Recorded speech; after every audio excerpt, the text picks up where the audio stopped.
வணக்கம் நண்பர்களே. இது மகாபாரதம்.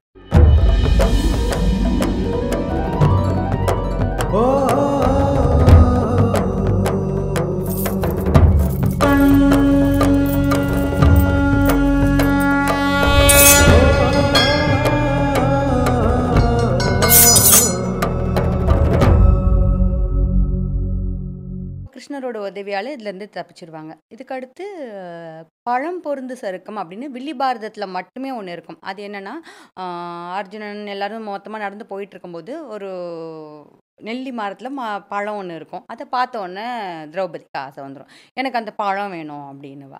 இப்போ அர்ஜுனனோட டர்ன். அவன் என்ன பண்ணுவான், அந்த பழத்த அம்பு போட்டு அத கீழ விழ வச்சுருவான். அப்ப பக்கத்துல இருக்கிறவங்கலாம், "ஐய்யய்யோ! அது ம முனிவர் வந்து 1 வருஷத்துக்கு ஒரு வாட்டி தான் சாப்பிடுவாரு. இந்த பழத்த தான் சாப்பிடுவாரு. இப்ப தான் குளிக்க போயிருக்காரு. வந்து கைய நீட்டி பழத்த கேட்பாரு. அந்த பழம் விழும். அவர் சாப்பிட்டுருப்பாரு. இப்ப நீங்க வந்து இப்படி பண்ணிட்டீங்க." அவருக்கு ரொம்ப கோவம் வந்துரும். யோசிச்சு பாருங்க, யாரா இருந்தாலும் தினம் சாப்பிடுறவனுக்கு சாப்பாடு இல்லன்னு சொன்னாலே வருத்தம் வரும். வருஷத்துக்கு ஒரு நாள் ஒரே ஒரு பழம் சாப்பிடுறவன்ட்ட அந்த பழமும் இல்லன்னு சொன்னா, அத நாங்களே எடுத்துட்டோம், பிச்சுட்டோம், போட்டுட்டோம்னா கோவம் வரும் இல்லையா? அதனால அத சொன்ன உடனே இப்ப இவங்க 5 பேருக்குமே பயம் வந்துருது. இது என்னடா இது? இந்த காட்டுல நாளொரு மேனியும் பொழுதொரு வனமா தினம் ஏதாவது ஒரு பிரச்சனை வந்துகிட்டே இருக்கே. என்னடா பண்றது இப்போ? அப்படின்னு அவருக்கு வந்தவுடனே அவர் கால்ல விழுந்துரலான்னு ஒருத்தன் அ அறிவுரை சொல்றான். இன்னொருத்தன் என்ன சொல்றான்னா, "இல்ல இங்கேருந்து ஓடிடலாம்" அப்படிங்கிறான். அர்ஜுனன் என்ன சொல்றான்னா, "இல்ல நான் தானே இத பண்ணேன். நான் தான் தப்பு பண்ணேன்னு சொல்லிட்டு எல்லாருக்கும் தண்டனை வர வேணாம். நான் மட்டும் போயிடுறேன்னா, நீ போயிட்டா நாங்க என்ன பண்ண முடியும்? எல்லாரும் தான் வேணும்." அப்படின்லாம் பேசிக்கிட்டு இருக்கும்போது, வழக்கம் போல பிரச்சனைனா என்ன பண்ணணும்? கிருஷ்ணர கூப்பிடணும். கூப்பிடுறா கிருஷ்ணர கூப்பிட்டுர்றாங்க. கிருஷ்ணரும் சட்டுன்னு அங்க வந்து நின்னுறாரு. ஸ்டாப் பிளாக்ல டக்குன்னு அங்க அடுத்த நிமிஷம் வந்து வந்து நிக்கிறாரு. நின்ன உடனே, "என்ன பிரச்சனை?" அப்படிங்கிறாரு. எல்லாரும் பிரச்சனைய சொல்றாங்க. யாரு? திரௌபதி கேட்டாளா? ஆமா கேட்டா. பழம் விழுந்துச்சா? விழுந்துருச்சு. சரி பழத்த மேல சேர்க்கணுமா? ஆமா சேர்க்கணும். அப்பன்னா அந்த மந்திரம் உங்ககிட்ட தான் இருக்கு. நீங்க தான் அத செய்ய முடியும். நீங்க எல்லாரும் ஒரு உண்மைய சொல்லணும். உங்க வாழ்க்கையில நீங்க உண்மை இதுவரைக்கும் எல்லாருக்கும் சொல்லணும்னு நெனைக்கிற விஷயத்த, மனசார நீங்க உண்மை நெனைக்கிற விஷயத்த சொன்னீங்கன்னா, பழம் மேல போய் சேர்ந்துக்கும்." அப்படின்னு சொல்றாரு. இப்போ தர்மர்லேருந்து தொடங்கலாம் அப்படின்னு சொல்லிட்டு தர்மர் கிட்ட கேட்டோனே, தர்மர் என்ன சொல்றாருன்னா, அம் அ சத்தியம், தர்மம், பொறுமை இது எல்லாம் தான் மேலானது. இத மட்டும் தான் நான் என்னைக்குமே ஜெயிக்கணும்னு நெனைக்கிறேன். இது எல்லாத்தையும் கை கொண்டிருக்க கிருஷ்ணா உன்னோட வெற்றியும் எப்பயும் முக்கியம்னு நான் நெனைக்கிறேன் அப்படின்னு சொன்னோனே, அது உண்மை. அந்த பழம் கொஞ்சம் மேலே ஏறுது. இப்போ வந்து அடுத்ததா வந்து அர்ஜுனன் கிட்ட கேட்குறாங்க. பீமர் இல்லையா? அடுத்ததா பீமர் இருக்காரு. பீமர் கிட்ட கேட்டோனே, பீமன் என்ன சொல்றான், பீமன் வந்து பார்க்கறதுக்கு மொரடன், அடிச்சுருவான் அப்படிலாம் இருந்தாலும், இந்த 5 பேர்ல பார்த்தீங்கன்னா, ரொம்ப அழகான கேரக்டர் வந்து பீமன் தான். பீமர் வந்து எந்த பொண்ணையும் அடுத்தவங்க மனைவி மேல ஆசைப்பட மாட்டான். அடுத்த பொண்ணு மேல ஆசைப்பட மாட்டான். தன் மனைவி தான் முக்கியம். அந்த இடும்பி கூட இவன கல்யாணம் பண்ணிக்கணும்னு சொல்லும்போது, மத்தவங்கலாம் பிரச்சனை பண்ணி கல்யாணம் பண்ணி வச்சாங்களே, இவனுக்கு ஒரு பெருசா ஒரு எண்ணமோ, ஆசையோ இல்லல்ல, அந்த மாரி. அப்போ பீமன் என்ன சொல்றான்னா, எனக்கு வந்து அடுத்தவங்க மனைவி மேல, அடுத்த பெண்கள் மேல ஆசையே இருந்தது கிடையாது. அடுத்த ஒரு பொருளுக்கு நான் ஆசைப்பட்டதே கிடையாது. இந்த விஷயம் என்ட்ட இருந்தா நல்லாயிருக்கும், அந்த விஷயம் என்ட்ட இருந்தா நல்லாயிருக்கும்னு எனக்கு ஆசை இருந்தது கிடையாது. அதே மாதிரி அ எனக்கு அடுத்தவங்க என்ன பண்றாங்க, ஏது பண்றாங்கன்னு தப்பு தப்பா பேசுறது பிடிக்காது. புறம் பேசுறதுன்றது இருக்குல்ல, அது பிடிக்காது. அடுத்தவங்களோட பிரச்சனை, துன்பம், கஷ்டத்த நான் என் துன்பம் மாரி எடுத்துக்குவேன். யாருக்காவது ஏதாவது ஒரு பிரச்சனைன்னா, அது எந்த மாரி நெனச்சு அத சரி செய்யணும்னு நெனைப்பேன் அப்படின்னு சொல்றான். அது உண்மையும் தான். நம்ம இத்தன நாட்கள் மகாபாரதம் கேட்கும்போது, அது பார்த்துருக்கோம் நெறைய இடத்துல இல்லையா? அ தர்மன் வந்து பீமன் வந்து ஏதாவது ஒரு இடத்துல பிரச்சனைனா போய் நின்றுவான். "ஏன் தப்பு பண்ற? இது தப்பு, இது சரின்னு" அவன் எங்கேயுமே அநியாயம், அதர்மம் நடக்கக்கூடாதுன்னு நெனைக்கக்கூடிய ஒரு ஆளு பீமன். அத அவன் சொன்னோனே, அதுவும் உண்மையா இருக்கு. இப்போ மறுபடியும் 3வது அர்ஜுனன் கிட்ட கேட்குறாங்க. "அர்ஜுனா உனக்கு நீ ஒரு உண்மைய சொல்லு" அப்படின்னு கிருஷ்ணர் கேட்டோனே, அர்ஜுனன் சொல்றான், நான் நான் வந்து நான் பெரிய வீரன் அது இதுன்னு எல்லாமே இருந்தாலும், என் வாழ்க்கையில நான் எதுக்கு முக்கியத்துவம் குடுப்பேன்னா, மானத்துக்கு மட்டும் தான் முக்கியத்துவம் குடுப்பேன். உயிருன்னு ஒண்ண காப்பாத்துற ஒரு விஷயம் இருக்குன்னா, அது மானம் மட்டும் தான் நான் நெனைக்கிறேன். இதுதான் நான் சொல்ற உண்மைன்னா, அதுவும் உண்மை. மேலே ஏறிடுது. இப்போ நகுல சகாதேவன்ட்ட போறாங்க. நகுலன் என்ன சொல்றாருன்னா, எனக்கு வந்து நெறைய அ ஆட்கள் இருக்காங்கல்ல, நான் தினம் நெறைய பேர் சந்திப்பேன். அவங்க வந்து நமக்கு மதிக்கிறவங்களா இருக்கலாம், தெரிஞ்சவங்களா இருக்கலாம், இந்த உலக வாழ்க்கையில ஒரு முக்கியமான இடத்துல இருக்கிற ஆட்களா கூட இருக்கலாம். ஆனா வந்து, அவங்க எவ்ளோ அறிவாளியா இருந்தாலும், எவ்ளோ அழகானவங்களா இருந்தாலும், எவ்ளோ அறிவாளியா இருந்தா இல்ல, எவ்ளோ அழகானவங்களா இருந்தாலும், எவ்ளோ பணக்காரவங்களா இருந்தாலும், வாழ்க்கையில எவ்ளோ உயர்ந்த இடத்துல இருந்தாலும், அவங்களுக்கு புத்தி இல்லன்னா, அறிவு இல்லன்னா, படிப்பறிவு இல்லன்னா, படிச்சதுனால வந்திருக்க நாலேட்ஜ் இல்லன்னா, அவங்கள நான் மதிக்கவே மாட்டேன். அது அவங்கலாம் வந்து வாசம் இல்லாத மலர் மாரி தான். மனம் இல்லாத மலர்கள் மாரி தான் எனக்கு அப்படின்னு சொல்றான். இப்போ அடுத்ததா வந்து சகாதேவன் கிட்ட கேட்டோம்னா, சகாதேவன் என்ன சொல்றான், எனக்கு வந்து இந்த உலகத்துல எல்லாரும் சொந்தக்காரங்க இருக்காங்க. இவங்க என் அம்மா, இவங்க என் அண்ணன், இவங்க அப்படிலாம் சொல்லுவாங்கல்ல. என்னோட அம்மா அப்படின்னா, அது என்னன்னா, அது வந்து உண்மைதான் என்னோட அம்மா. ஆ தைரியம் தான் என்னோட அப்பா. ஆ தர்மம் தான் என்னுடைய அண்ணன். அதே மாதிரி பொறுமை தான் என்னோட நண்பன். ஆ சாந்தம் தான் என்னோட மனைவி. இன்னும் ஒண்ணொண்ணுக்கும் ஒண்ணொண்ணு சொல்றான். எல்லாத்தையும் சொல்றான். கருணை தான் என்னோட மைந்தன். இப்படி தான் நான் நினைப்பேன் அப்படின்னு சொன்னோனே, பழம் மறுபடியும் கொஞ்சம் மேலே ஏறிடுது. இப்போ இன்னும் கொஞ்சம் கேப் இருக்கும்போது என்ன ஆகுதுன்னா, அ இவ கிட்ட கேட்கணும். திரௌபதி கிட்ட கேட்கணும். திரௌபதி சொல்றதுக்கு கொஞ்சம் யோசிக்கிறா. உண்மைய தான் சொல்லணும். உண்மைய சொல்லலைன்னா எல்லாமே வேஸ்ட்டா போயிடும்னு எல்லாருமே சொல்றாங்க. உண்மைய சொல்லிடு, உண்மைய சொல்லிடுன்னா, அப்புறம் யோசிச்சுட்டு சொல்றா, இந்த மாரி எனக்கு 5 ஐம்புலன் மாரி 5 கணவர்கள் இருந்தாலும், எனக்கு 6வது ஒரு கணவன் மேல, இன்னொருத்தன் மேலயும் எனக்கு ஆசை இருக்கு. அப்படின்னு அவ சொல்றா. இந்த இன்னொருத்தன் மேல ஆசை இருக்கு அப்படின்னு சொல்றத வந்து ஒவ்வொருத்தவங்க ஒவ்வொரு மாரி சொல்லுவாங்க. கிருபானந்த வாரியார் ஒரு மாரி சொல்றதா சொல்லியிருப்பாங்க. அப்புறம் வந்து கீரனுடைய இது கேட்டிருந்தீங்கன்னா, அவர் வந்து கர்ணன சொல்லியிருப்பாங்க. நெறைய பேர் கர்ணன தான் இந்த இடத்துல எடுத்துட்டு வருவாங்க. ஆனா, அது கர்ணன் இல்ல அப்படின்னு சுகி சிவம் ஐயா சொல்லுவாங்க. அவங்க சொல்லும்போது என்ன சொல்லுவாங்கன்னா, கர்ணன் வந்து எந்த நேரத்துலயும் வந்து இவள விருப்பப்பட்டதில்ல. சுயம்வரத்துக்கு வந்தது கூட தன்னோட வீரத்த நிரூபிக்கிறதுக்காக தான் இருக்கும். அந்த சுயம்வரத்துல கூட திரௌபதி என்ன சொல்லியிருப்பா, "இவன் யாரு, என்ன ஏதுன்னே தெரியாது. இவன் ஜெயிச்சாலும் நான் இவன கல்யாணம் பண்ணிக்க மாட்டேன்னு" சொல்லியிருப்பா. அகைன் இப்போ நம்ம இந்த சூதாட்டத்தில பார்த்தீங்கன்னா, எல்லா பிரச்சனையும் அவளுக்கு வரும்போது, அவளுக்காக ஒரு வார்த்தை கூட கர்ணன் பேசியிருக்க மாட்டான். இன்னும் சொல்லப்போனா, ஆ பாஞ்சாலி சபதத்திலலாம் அவ ட்ரெஸ்ஸ இழுங்கன்னு சொன்னதே கர்ணன் தான் அப்படின்ற மாரி பாரதியார் எழுதியிருப்பாரு. அதனால அப்படி ஒரு விஷயம் நடந்திருக்க வாய்ப்பில்ல. அப்படி ஒரு விஷயம் இருக்க வாய்ப்பில்ல அப்படின்னு சொல்லிட்டு, அ சுகிசிவமையா அழகா ஒரு அர்த்தம் சொல்லுவாரு. அவர் என்ன சொல்லுவாருன்னா, இன்னொருத்தன் மேல எனக்கு ஆசைன்னா, இவனுங்க இல்லாம வேற ஒருத்தன் எனக்கு புருஷனா வந்திருக்கலாமே அப்படிங்கிற அந்த எண்ணம் தான் அது. இப்ப இவங்க 5 பேர் இருக்காங்க. இவ எவ்ளோ கஷ்டப்பட்டா! இவள வந்து அசிங்கப்படுத்துனாங்க, கூட்டு வந்து நிறுத்துனாங்க, புடவைய துயில் உரிஞ்சாங்க, எல்லாரும் தலைய குனிஞ்சுட்டு நின்னாங்க. அப்புறம் அர்ஜுனன் என்ன சொன்னான் வந்துட்டு, தர்மம் தான் முக்கியம். அண்ணன் தான் அண்ணனுக்கு அசிங்கம் ஆயிடும். எதுவும் பண்ணாதன்னு புடிச்சு பீமன உட்கார வச்சானே தவிர, பொண்டாட்டிக்காக ஏதாவது எழுந்துச்சு ஒரு நிமிஷம் இது செய்யாதீங்கன்னு யாரும் சொல்லல, எதுவும் கேட்கல. கடைசியில சபதம் போட்டாங்க. அது அவ காப்பாத்திக்கிட்டதுக்கு அப்புறம். யாருமே எதுவுமே பண்ணல. எல்லாம் தலை குனிஞ்சு தானே இருந்தாங்க. அப்ப 5 பேர் இருந்தும் வேஸ்ட் தானே. அப்ப அவ என்ன நெனச்சிருப்பா? வேற யாரையாவது நம்ம கல்யாணம் பண்ணியிருக்கலாம்டா அப்படின்னு ஒரு எண்ணம் வந்திருக்கும்ல. அந்த எண்ணத்த தான் அவ இங்க சொல்றா. அததான் இத எப்படி சொல்லியிருக்கா அப்படின்றத சொல்லிட்டு, இந்த இடத்துல இந்த பர்ட்டிகுலர்லி இத ஏன் நான் சொல்லணும்னு நெனச்சேன்னா, இந்த பழம் பொருந்து சருக்கம், சில நேரத்துல உண்மைய சொன்னா சில விஷயம் ஒட்டிக்கும். வாழ்க்கையில நெறைய விஷயங்கள் எப்போ வந்து நம்மள விட்டு பிரிஞ்சு போகும், சில உறவுகளே நம்மள விட்டு எப்போ பிரிஞ்சு போகும்னா, ஒரு பொய் சொல்லிட்டோம், ஒரு தப்பு பண்ணிட்டோம் அப்படின்னும்போது பிரிஞ்சிரும். அப்போ அந்த இடத்துல அத சரி பண்ண, அத மறுபடியும் ஒட்ட வைக்க உண்மை மட்டுமே உதவும் அப்படிங்கிறத சொல்றதுக்கான ஒரு இடம் மாரி இருந்ததால தான், இத மட்டுமே வில்லிபுத்தூரார் அந்த பழம் பொருந்து சருக்கத்துல வச்சிருப்பாரு அப்படின்னு ஒரு இது. இப்போ இந்த 12 வருஷம் வனவாசம் முடிய போகுது. இப்ப அடுத்து 1 வருஷம் அஞ்ஞாதவாசம் இருக்கணும். முடிய போகுதுன்றதுனாலயே இவங்களோட பிரச்சனைகள் அதிகமாயிட்டே இருக்கு. இப்ப என்னன்னா, ஜெயத்ரதன் அப்படின்னு ஒருத்தன் இருக்கான். அவன் யாருன்னா, துச்சலை இருக்காங்க இல்லையா? இந்த 100 பேருக்கும் தங்கச்சியா பொறந்தா இல்லையா? துச்சலை. அவளுடைய கணவன் ஜெயத்ரதன். அவன் ஒரு நாள் காட்டு வழியா போய்க்கிட்டே இருக்கான். போயிட்டே இருக்கிறவன் திரௌபதிய பார்த்துடுறான். வாசல்ல அவங்களோட பர்ணசாலைக்கு வெளிய நின்னு, ஆ அப்படியே வேடிக்கை பார்த்துக்கிட்டு இருக்க, இல்ல ஏதோ பண்ணிக்கிட்டு இருக்க திரௌபதிய பார்த்துட்டு, அவளோட அழகுல மயங்கி, அவள போய் அவள வந்து தன்னோட கூட்டிட்டு போகணும் அப்படின்னு நெனைக்கிறான்.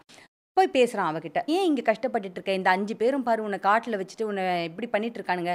நீ மட்டும் என் கூட வந்தன்னு வச்சுக்கோ, உனக்கு ராணி மாரி வாழ்க்கை. உன்ன அப்படி வச்சு பார்த்துக்குவேன்னோனே" திரௌபதிக்கு கோவம் வந்துருது. "இங்க பாரு, நீ வந்து துச்சலையோட புருஷன்னா, நீ எனக்கு சகோதரன் மொற வேணும். மொற தப்பி பேசுறியே, உனக்கு வெட்கமா இல்லையா? இப்படிலாம் பேசலாமா? நீ வந்து துச்சலையோட புருஷன்றதுனால தான் உன்கிட்ட இவ்வளோ நேரம் பேசிக்கிட்டு இருந்தேன். இல்லன்னா நான் தனியா இருக்கேன். ஒரு பொண்ணு நான் இங்க பேசவே கூடாது. என் கணவர்கள்லாம் வந்து வெளியில போயிருக்காங்க. நான் தனியா இருக்கிறதுனால மட்டும் தான் உனக்கு பதில் சொல்லி ஆகணுமேன்ற மரியாதைக்காக பேசினேன். இனிமே உனக்கு அந்த மரியாதை கிடையாது. கிளம்பு" அப்படின்னு சொன்னோனே, அவன் என்ன பண்றான், உடனே அவள அங்கருந்து கடத்தி கூட்டிட்டு போறான். கடத்தி தேர்ல அவ கத்த கத்த தேர்ல கூட்டிட்டு போறான். இது தௌமியர் மட்டும் தான் அப்போ கூட இருக்காரு. "தௌமியர் இத பண்ணாதடா, இது பண்ணக்கூடாது. நீ பண்றது தப்பு தப்புன்னு" கத்துறாரு. தௌமியர அவன் மதிக்கவா போறான்? இப்போ காட்டுல வேட்டைக்கு இருக்கிற தர்மருக்கு ஏதோ தோணுது. அவரு இந்த மிருகங்கள்லாம் பேசிக்கிற பாஷை அவருக்கு கொஞ்சம் புரியுது. ஐய்யயோ! இந்த பாண்டவர்களுக்கு பெரிய அவமானம் வரப்போதுன்னா, அதுங்க பேசிக்குது. அத கேட்டவுனே அவரு என்னமோ நடக்குது. எனக்கு பாஞ்சாலிக்கு ஏதோ பிரச்சனைன்னு தோணுது போலான்றாங்க. சொல்றாரு. உடனே அவங்க வந்து பர்ணசாலைய நோக்கி பாஞ்சாலி இருக்கிற இடத்த நோக்கி வந்துகிட்டு இருக்காங்க. இப்போ எதிர்பக்கமா வந்து தௌமியர் வராரு. வேக வேகமா ஓடி வராரு. ஐயோ! பாஞ்சாலிய தூக்கிட்டு போறாங்க, தூக்கிட்டு போறாங்கன்னோனே, இப்போ கடகடன்னு இவங்க 5 பேரும் கிளம்புறாங்க. கிளம்பும்போது தர்மர் என்ன சொல்றாரு, "பீமா, துரியோதனன் துரியோதனா அவன அடிச்சு கிடிச்சு கொன்ற போறீங்க. அவன் நம்ம தங்கச்சி துச்சலையோட புருஷன். கொன்றாதீங்க பார்த்து அப்படின்னோனே பீமனுக்கு ரொம்ப கோவம் வந்துருது. ஐயோ! இந்த அண்ணன வச்சுட்டு நான் வாழ்க்கையில என்ன பண்ண முடியும்? என்னால எதுவுமே பண்ண முடியாதுன்னா, ஒருத்தன் தப்பு பண்ணா கூட அவனையும் எதுவும் பண்ணக்கூடாதுன்னா, என்னதான் இது அப்படின்னு சொல்லி கோவமா போறான். இவங்க வராங்க, இவங்க தொடர்ந்து வராங்கன்னு தெரிஞ்சோனே பாதி தூரத்துல இந்த ஜெயத்ரதன் என்ன பண்றான், பாஞ்சாலிய இறக்கி விட்டுட்டு போறான். ஓடிர்றான். பயத்துல இறக்கிட்டு ஓடுறான். ஆனா இவங்க தொடர்ந்து அவன பின்தொடர்ந்து போறாங்க. போய் அவன பிடிச்சிடுறாங்க. பிடிச்சிட்டு அவன அடி பிரிச்சு எடுத்து அவன கொல்ல போற நேரத்துல அர்ஜுனன் கைய பிடிச்சிடுறான். "டேய் அண்ணன் சொல்லியிருக்காரு, நீ கொல்லக்கூடாதுன்னு." அதான் அண்ணன் சொன்னத மாறாம நடக்கிறதுக்கு அர்ஜுனன் இருக்கான்ல. உடனே வந்து பீமனுக்கும் ஞாபகம் வந்துருது. சரி இவன அப்படியே ஆனா சும்மா விடக்கூடாதுடா. இவன ஏதாவது பண்ணணும். இரு இவன நம்ம ஒண்ணு பண்ணலாம். இவன கைய கால கட்டி அங்க எடுத்துட்டு போய் அண்ணன்ட்ட மன்னிப்பு கேட்க வைக்கலாம்னு சொல்லிட்டு, ஒரு ஒரு அஸ்திரத்தின் மூலமா அவனுக்கு 5 குடுமி போடுறாங்க. 5 குடுமி போட்டு அவன வந்து பார்க்கறதுக்கே காமெடியா ஆக்கி, நீ இனிமே எங்களோட அடிமை. யார் கேட்டாலும் நீங்க அடிமைன்னு தான் சொல்லணும்னு சொல்லிட்டு, அவன் தர்மர பார்த்து அழுவுறான். இவன் தான் நம்ம இனிமே அடிமைன்னா அப்படின்னு சொன்ன உடனே அவருக்கு சிரிப்பு வந்துடுது. கொஞ்சம் பாவமாவும் ஆயிடுது. அவன பத்திரமா வந்து காட்டோட எல்லை வரைக்கும் கொண்டு போய் விட்டுட்டு வாங்க. என்னதான் இருந்தாலும் இவன் நம்ம தங்கச்சியோட புருஷன் இல்லையா? பார்த்து அனுப்புங்க அப்படின்னு சொல்லி அவனையும் அனுப்பிச்சு வச்சிடுறாரு. என்ன பண்ணாலும் அதுலருந்து பாண்டவர்கள் தப்பிச்சிடுறாங்க அப்படின்னா துரியோதனால ஒத்துக்க முடியுமா? அதனால அவன் என்ன பண்றான், எப்படியாவது இவங்கள கொல்லணும். ஒரு பூதத்தை ஏவி விட்டாவது கொல்லணும் அப்படின்னு முடிவு பண்ணி, ஒரு யாகம் ஒண்ணு வளர்க்கலாம் அப்படின்னு சொல்லி, காலமா முனிவர் அப்படின்னு ஒரு முனிவர போய் பார்த்து, எனக்கு யாகம் வளர்க்கணும். அந்த யாகத்திலருந்து நீங்க வந்து ஒரு பூதத்த அனுப்பி இவங்க 5 பேரையும் அடிச்சு கொன்னுடணும் அப்படின்ற மாரி சொல்றான். அந்த காலமா முனிவர் சொல்றாரு, இதெல்லாம் நல்லதுக்கு இல்லப்பா. நான் அந்த ஏதாவது தப்பு நடுவுல நடந்துச்சுன்னா, அந்த பூதம் பாட்டுக்கு திருப்பி வந்து என்ன கொன்றும். அது வேலைக்கு ஆகாது. நான் பண்ண மாட்டேன்னு இவங்க ரொம்ப கெஞ்சுறாங்க. நெறைய காசு குடுக்குறேன் அப்படி இப்படிலாம் சொன்னோனே, காலமாமுனிவர் வந்து ஒரு யாகம் வளர்த்து அதுலேருந்து ஒரு பூதத்த உருவாக்குறாங்க. அந்த பூதம் இவங்க 5 பேரையும் கொல்ல கிளம்புது. இதுக்கு நடுவுல காட்டுல என்ன நடக்குதுன்னா, ஒரு ஒரு முனிவர் ஓடி வராரு. ஓடி வந்து இவங்க பர்ணசாலைக்கு வெளியில, "அர்ஜுனா, தர்மா உதவி பண்ணு. என்னோட அரணிக்கட்டைய மானு ஒண்ணு தூக்கிட்டு போயிடுச்சு. மானு ஒண்ணு தூக்கிட்டு போயிடுச்சு" அப்படின்னு சொல்றாங்க. அரணிக்கட்டைனா என்னன்னா, இந்த யாகம் வளர்க்கும்போது யாகத்த தீய தொட முடியாது இல்லையா? அதனால தூண்டி விடுறதுக்காக ஒரு கட்டை வச்சிருப்பாங்க இந்த முனிவர்கள்லாம். அதுதான் அரணிக்கட்டை. அந்த கட்டை இந்த மானோட கொம்புல மாட்டிக்குது. அது அது வந்து மனுஷங்கள பார்த்தா பயந்து ஓடும்ல. அந்த மாரி அது பாட்டுக்கு ஓட ஆரம்பிச்சிருச்சு. "என் அரணிக்கட்டை வேணும், எனக்கு வேணும் வேணும்னு" சொன்னோனே, அந்த அந்தணர்கள் எது கேட்டாலும் பண்ணணும் இல்லையா? அந்த மாரி என்ன ஆகுதுன்னா, இவங்க எல்லாருமே வா வா போலாம் தேடலான்னு 5 பேரும் ஓடுறாங்க. எந்த பக்கம் ஓடுச்சுன்னு. "இந்த பக்கம் தான் ஓடுச்சு" அப்படின்றாரு. 5 பேரும் ஓடுறாங்க. ஓடுறாங்க. மான பார்க்குறாங்க. மான் தெரியுது கண்ணுக்கு. பிடிச்சிடலான்னு பக்கத்துல அது நிக்குது. பிடிச்சிடலான்னு பக்கத்துல போனா மறுபடியும் ஓட்டம் எடுக்குது. இதே மாதிரி காட்டுல அது வந்து வித்த காட்டுது பயங்கரமா. ஒரு கட்டத்துல யாராலயும் முடியல. அதாவது செத்துருவோன்ற அளவுக்கு நாக்கு வறண்டு போயிடுது. எல்லாரும் முட்டி கால புடிச்சுட்டு மூச்சு வாங்குறாங்க. அப்ப தர்மர் என்ன சொல்றாரு, "நகுலா, சகோதவா, மேல ஏறி அந்த மரத்து மேல ஏறி பக்கத்துல எங்கேயாவது தண்ணி இருக்கா பாருங்க" அப்படின்றாரு. அப்போ நகுலன் மேல ஏறி பார்த்துட்டு, "ஆமா பக்கத்துல ஒரு குளம் இருக்குண்ணா" அப்படின்னோனே, அப்ப என்ன பண்றாரு, "சகாதேவா, நீயும் குடிச்சிட்டு தண்ணி எடுத்துட்டு வான்னு" சொல்லி அனுப்புறாரு. சகாதேவன் போறான். சகாதேவன் போனோனே அங்க ஒரு சத்தம் கேட்குது. இந்த தண்ணி இந்த குளம் என்னோடது. இதில இருக்கிற தண்ணி என்னோடது. யாரும் இத தொடக்கூடாது" அப்படின்னோனே பார்க்குறான் சகாதேவன். "அட போய்யா சாக போறேன் நீ வேற" அப்படின்ட்டு தண்ணிய குடிச்சிடுறான். அது விஷம் கலந்த தண்ணி. அதனால அவன் உடனே அங்க மயங்கி விழுந்து அப்படியே செத்துடுறான். இப்போ ரொம்ப நேரம் ஆகியும் இவன காணோமேன்ட்டு சகாதேவன் அடுத்து நகுலன் அனுப்புறாரு தர்மர். நகுலன் போறான். நகுலன் போனோனே சகாதேவன் மயங்கி விழுந்திருக்கிறத பார்க்குறான். பக்கத்துல இது கிடக்குது. இப்போ மறுபடியும் அதே அசரீரி கேட்குது. அந்த மாரி, "நான் சொல்றத கேளு. இது விஷம் கலந்த தண்ணி. இத குடிக்காத. செத்துருவ. இது ஏன் தண்ணி?" அப்படின்னு சொன்னோனே, இவனாலயும் அதாவது அந்த தண்ணி இந்த உலகத்திலேயே தண்ணி தாகம் வந்துச்சுன்னா, அத மீறி எதுவுமே இருக்காதுன்னு சொல்லுவாங்கல்ல. அதனால தண்ணி தாகத்த மீறி செத்தாலும் பரவால்ல, தண்ணி குடிச்சிட்டு சாகுறேன் அப்படின்ற மனநிலைக்கு தான் நகுலனும் வரான். அவனும் தண்ணிய குடிச்சிட்டு செத்துடுறான். இப்ப அடுத்து அர்ஜுனன் போறான். அர்ஜுனன் போய் தன்னோட தம்பி 2 பேரும் இறந்திருக்கிறத பார்க்குறான். பார்த்த உடனே வந்துட்டு இதே மாரி சத்தம் கேட்குது. சத்தம் கேட்டோனே அவனுக்கு கோவமா வருது. "நீ நல்ல ஆளா இருந்தா என் முன்னாடி வந்து சண்டை போடுன்னு" சொல்லிட்டு அம்பு எடுத்து நெறைய அம்புகள விடுறான். எல்லாம் காத்துல போகுது. அப்போ அந்த சத்தம் சிரிக்குது. அந்த அந்த அசரீரி, நீ நினைக்கிற மாரி உன்ன அம்பாலலாம் கொல்ல முடியாது. அ நான் சொன்னத செஞ்சேன்னா நீ பொழைப்ப" அப்படின்னோனே, அவனும் வந்து உன்னால முடிஞ்சத பார்த்துக்கோன்ட்டு அவனும் தண்ணிய குடிச்சுட்டு அவனும் செத்துடுறான். இப்ப கடைசியா பீமன் போறான். பீமன் பார்த்தோனே பீமன்கிட்டயே அத சொல்லுது. "இத பாரு, உன் 3 தம்பிங்களும் நான் சொன்னத கேட்காம செத்துட்டானுங்க. இதுல விஷம் கலந்திருக்கு. இது ஏன் தண்ணி. குடிச்சீங்கன்னா செத்துருவீங்க" அப்படின்னு சொன்னோனே, பீமனுக்கு தெரியுது இது உண்மதான்னு. ஆனா தன்னோட தம்பிங்க இறந்ததுக்கப்புறம் இனி நம்ம உயிரோட இருந்து என்ன, இல்லன்னா என்ன அப்படின்றதுனால அவன் என்ன பண்றான், அவனும் பக்கத்துல எழுதி வச்சுட்டு, "இது விஷம். அண்ணா குடிக்காதீங்க" ஆனா அண்ணனுக்கு மட்டும் வந்து செய்தி சொல்லிட்டு, தெரிஞ்சே தண்ணிய குடிச்சுட்டு அவனும் விழுந்து செத்துடுறான். இப்போ அங்க தர்மர் வராரு. தர்மர் வந்தவுடனே, அவரு அத பார்க்குறாரு. பார்த்தா 4 தம்பிங்களும் மூச்சு பேச்சு இல்ல. எல்லாரும் செத்து போயிருக்காங்க. தொட்டு தொட்டு பார்த்து எல்லாரும் செத்து போயிருக்காங்கன்னோனே, அந்த இடத்துலயே மயக்கம் அடிச்சு அப்படியே விழுந்துடுறாரு. இப்போ இந்த நேரத்துல துரியோதனன் அனுப்புனான்ல அந்த பேய், இவங்களெல்லாம் கொல்றதுக்காக வந்த அந்த பூதம், காலமாமுனிவர் யாகம் பண்ணி அனுப்பிச்சாரே அந்த பூதம் வருது. பாக்குது. நகுலனை பாக்குது, மூச்சில்ல செத்துட்டான்னு தெரியுது. சகாதேவனை பாக்குது, பேர்னா அர்ஜுனனை பாக்குது, எல்லாருக்கும் உயிர் இல்லை. அது தர்மரை பார்க்கறதுக்குள்ள தர்மரும் செத்து தான் போயிருப்பாருன்னு முடிவுக்கு பண்ணிடுது. இப்போ 4 பேரை பார்த்துட்டு நம்ம என்ன பண்ணுவோம், இந்த 10 அடி தோண்டி 11வது அடியில் இருக்கிற அந்த புதையலை விட்டுட்டு வந்துருவோம்ல, அது மாதிரி அதுவும் 4 பேரை பார்த்துட்டு 5வது ஆளை பார்க்காம எல்லாரும் செத்துட்டாங்க, ஐயோ எனக்கு யாரையாவது கொல்லணும், யாரையாவது கொல்லணும், யாரை கொள்றதா, என்னை யார் அமிச்சாங்களோ அவங்களே கொள்றேன்னு நேராக போய் காலமாமுனிவரை அடிச்சு கொண்டுட்டு போயிடுது. இப்போ கொஞ்ச நேரத்தில் மயக்கம் தெளிஞ்சு யுதிஷ்டர் தர்மர் எழுந்துக்கிறாரு. எழுந்தவொன்னே அவர் என்ன பண்ணுறாரு, போதும் என் தம்பிங்க செத்துட்டாங்க, நான் உயிரோட இருந்து என்ன பண்ண போகிறேன், இது விஷம் கலந்த தண்ணியாக இருந்தாலும் குடிக்கிறேன்னு குடிக்கிறாரு. அப்போ வந்து மறுபடியும் அந்த சத்தம் கேட்குது, இதை குடிக்காத, சொல்கிறத கேளு, உன் தம்பிங்களாம் செத்துட்டானுங்க, குடிச்சனா நீயும் செத்துருவேன்னா, இனி நான் இருந்து என்னங்க குடிச்சு செத்துட்டே போகிறேன் அப்படின்னு. இல்லை, நான் கேட்குற கேள்விகளுக்கு நீ பதில் சொன்னனா நான் வேணா உன்னை உயிரோட விடுறேன்.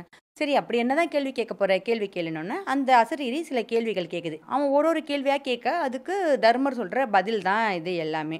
இந்த உலகத்திலேயே மிகவும் கனமானது எது அப்படின்னு கேட்குறான். இந்த உலகத்திலேயே மிகவும் கனமானது தாய். இந்த உலகத்திலேயே மிகவும் விரிவானது எது, பெருசு எதுன்னா இந்த உலகத்திலேயே மிகவும் பெருசு தந்தை.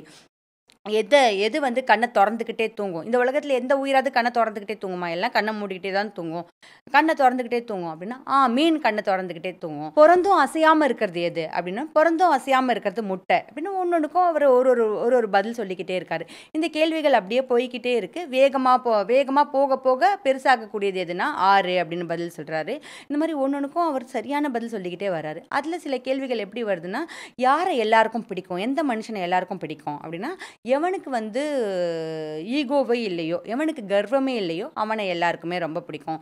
எவன் ரொம்ப மகிழ்ச்சியான மனுஷன், எவன் ரொம்ப மகிழ்ச்சியான மனுஷனா பணம் வேணும்னு வெளியூருக்கு போய் வேலை பார்க்காம தன்னோட வீட்டில் ஏதாவது ஒரு வேலையாவது சாப்பிட்ற ஒருத்தன் இருக்கான்ல, அவன் தான் மகிழ்ச்சியான மனுஷன்.